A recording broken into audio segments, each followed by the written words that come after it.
नाजरीन, आजकल आपने सोशल मीडिया और टीवी पे कुरंतीना या कुरंतीन का लफ्ज़ बहुत सुना होगा।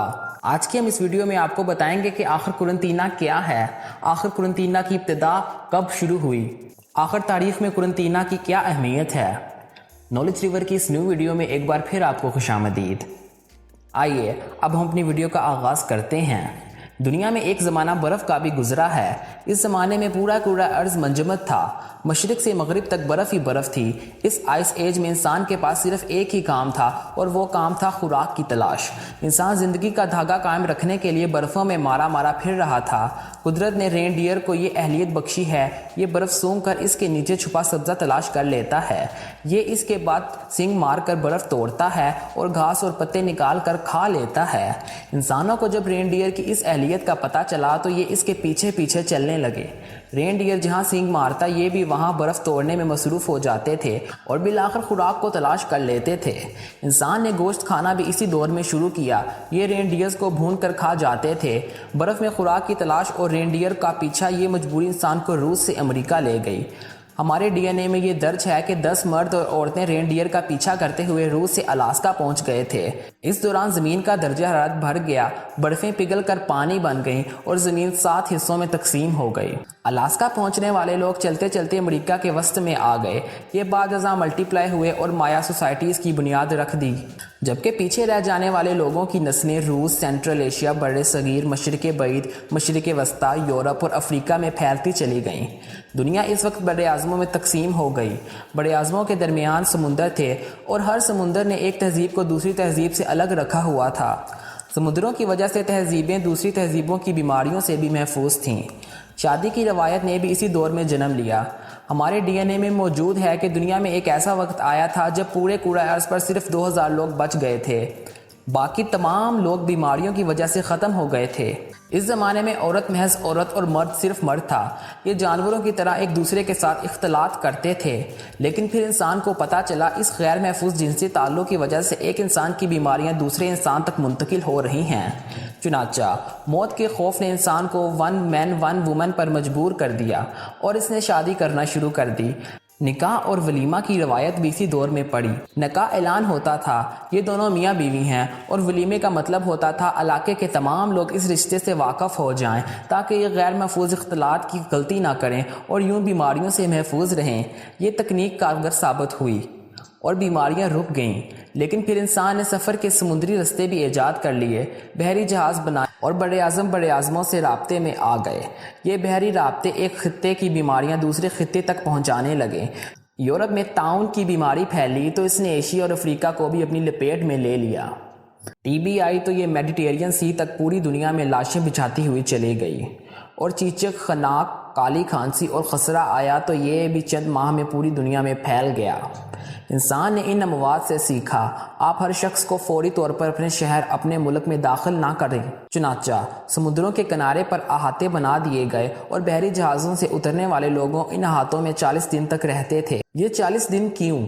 इंसान ने तजुर्बों से सीखा था, हमारे जिस्म में 40 दिन बाद हर चीज़ तब्दील हो जाती है। सिर्फ इंसान के दिमाग, दिल और आंखों के खुलिये मुस्तकिल होते हैं, ये नए नहीं बनते। बाकी सारा जिस्म खुद को बनाता और तोड़ता रहता है। ये शिकस्तो रेख्त ज़्यादा से ज़्यादा 40 दिन में मुकम्मल हो जाती है। चुनाचा अगर इंसान के जिस्म में कोई बीमारी मौजूद है तो वो 40 दिन में सामने आ जाती है। लिहाजा समुद्रों के किनारे आबाद शहरियों की इंतज़ामिया मुसाफिरों और अमले को 40 दिन तक अहाते में रखती थी, जिसके बाद सेहतमंद लोगों को शहर में दाखिले की इजाज़त मिल जाती थी और बीमार लोगों को वापस भिजवा दिया जाता था। 40 दिन का ये सिलसिला फ्रांस में शुरू हुआ था। फ्रेंच ज़बान में 40 को क्रोइन और दिन को टाइन कहा जाता है। चुनाचा इस मुनासबत से 40 दिन के इस क़याम को क्वारंटाइन, कुरंतीना कहा जाने लगा। फ्रांस का ये तजुर्बा कामयाब हो गया। पूरी दुनिया ने इसे कापी किया और मुतअद्दिद अमराज कंट्रोल हो गए। लेकिन फिर कोलंबस ने 1492 में अमेरिका दरियाफ्त कर लिया, जिसके साथ ही वो लोग दुनिया से मिल गए जिनके आबाओ अजदाद आइस एज में रेनडियर का पीछा करते हुए अलास्का से अमेरिका पहुंच गए थे। ये लोग इस वक्त तक जानवरों के साथ रहते थे। इनमें शादी का इंस्टीट्यूट भी मौजूद न था। یہ جانوروں کی طرح اختلاط کرتے تھے، لہٰذا ان میں وہ تمام بیماریاں موجود تھیں جن پر ہماری دنیا قابو پا چکی تھی۔ چنانچہ کولمبس جب اپنے ساتھیوں کے ساتھ واپس لوٹا تو یہ ماضی کی تمام بیماریاں لے کر آیا۔ 16ویں اور 17ویں صدی میں فرینچ، پرتگالی، ڈینش، برٹش، ڈچ جہاز بھی امریکہ پہنچ گئے تھے۔ یہ بھی واپسی پر بیماریوں کے تحفے لے آئے۔ چنانچہ ایک ایسا وقت آ گیا جب پورا یورپ بیمار ہو چکا تھا اور یہ بیماریوں سے بچنے کے لیے فرانس کی طرح ہر پورٹ پر قرنطینہ بنانے پر مجبور ہو گئے تھے۔ بحری سفر کرنے والے ہر شخص اس قرنطینہ میں 40 دن پورے کیے بغیر ملک میں داخل نہیں ہو سکتے تھے۔ 1928 میں اینٹی بایوٹک ایجاد ہو گئیں، بیماریوں کے بیکٹیریاز کا علاج ممکن ہو گیا، جس کے بعد قرنطینہ ختم ہوتا چلا گیا۔ آج آپ کو کسی پورٹ پر 40 دن انتظار نہیں کرنا پڑتا۔ اس کی وجہ بلڈ ٹیسٹ اور اینٹی بایوٹکس ہیں۔ ڈاکٹر کسی بھی انسان کا خون ٹیسٹ کرتے ہیں، اگر بیماری نکل آئے تو اینٹی بایوٹک کے ذریعے علاج کر دیا جاتا ہے اور یہ چند گھنٹے بعد محفوظ ہو جاتا ہے۔ یوں انسان نے بیماریوں کا تدارک کر لیا، لیکن قدرت انسان اور انسانی تدبیر سے لاکھوں کروڑوں گنا تگڑی ہے۔ چنانچہ اس نے نئے انداز سے حملے شروع کر دیے۔ بیکٹیریا کے بعد وائرس شروع ہو گئے۔ یہاں یہ سوال پیدا ہوتا ہے کہ بیکٹیریا اور وائرس میں کیا فرق ہے؟ ہم اس طرف آنے سے پہلے اپنے ناظرین کو بتاتے چلیں کہ ہم انسانوں میں 37 ٹریلین باڈی سیل موجود ہوتے ہیں۔ ہمارا پورا وجود ان سیل سے بنا ہوتا ہے، جبکہ ہمارے جسم میں 39 ٹریلین اچھے برے یہ بیکٹیریاز موجود ہوتے ہیں۔ اچھے بیکٹیریاز ہماری زندگی کی گاڑی چلاتے ہیں، یہ خوراک ہضم کرتے ہیں، ہمارا خون بناتے ہیں اور ہمیں حرکت پر مجبور کرتے ہیں، جبکہ برے بیکٹیریا ہمیں بیمار کرتے ہیں، یہ ہمیں کمزور اور لاغر بناتے ہیں۔ ہمارے جسم کو برے بیکٹیریا مثلاً پس پیدا کرنے والا بیکٹیریا اینٹی بایوٹک سے ہلاک ہو جاتے ہیں، جبکہ وائرس بیکٹیریا سے مختلف ہوتا ہے۔ وائرس پر اینٹی بایوٹکس کا اثر نہیں ہوتا، یہ ہمیں بیمار کیے بغیر ختم نہیں ہوتا۔ چنانچہ انسان کو جب بھی وائرس اٹیک ہوتا ہے تو وہ ادویات اس پر بے اثر ہو جاتے ہیں، یہ صرف اپنی قوت مدافعت کے ذریعے ہی بیماری سے باہر آتا ہے۔ انسان نے وقت کے ساتھ ساتھ سیکھا، وائرس زیادہ سے زیادہ 14 دن میں اپنا آپ دکھا دیتا ہے، یہ بیماری کو ظاہر کر دیتا ہے۔ آپ نے دیکھا ہوگا حکومتیں کرونا سے متاثر ہونے والے علاقوں میں آنے والے لوگوں کو 14 دن قرنطینہ میں رکھتی ہیں۔ دوسرا، دنیا میں اگر کرونا کا کوئی علاج موجود نہیں تو پھر 97% مریض ٹھیک کیسے ہو جاتے ہیں؟ یہ لوگ اپنی قوت مدافعت کے ذریعے ٹھیک ہوتے ہیں، آرام کرتے ہیں، اچھی خوراک کھاتے ہیں اور ٹینشن فری رہتے ہیں۔ چنانچہ یہ 1-2 ہفتوں میں بالکل صحت یاب ہو جاتے ہیں۔ باقی رہ گیا یہ سوال کہ حکومت نے آئسولیشن وارڈ کیوں بنائے ہیں، تو اس کی صرف اور صرف ایک ہی وجہ ہے کہ مریض کرونا کے وائرس دوسرے لوگوں تک منتقل نہ کر سکیں۔ چنانچہ میری آپ سے درخواست ہے، آپ اگر خود اور دوسروں کو محفوظ رکھنا چاہتے ہیں تو پھر اپنے گھروں میں ایک کمرے کا قرنطینہ بنا لیں۔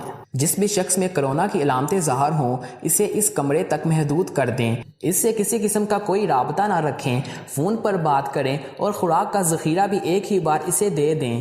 مریض کمرے میں رہے، کتابیں پڑھے، ٹی وی دیکھے، موبائل فون پر ویڈیوز دیکھے، 10-10 15-15 گھنٹے سوئے اور ہر 10 منٹ بعد 2 گھونٹ پانی پیے، یہ انشاءاللہ 10 دن میں صحت یاب ہو جائے گا۔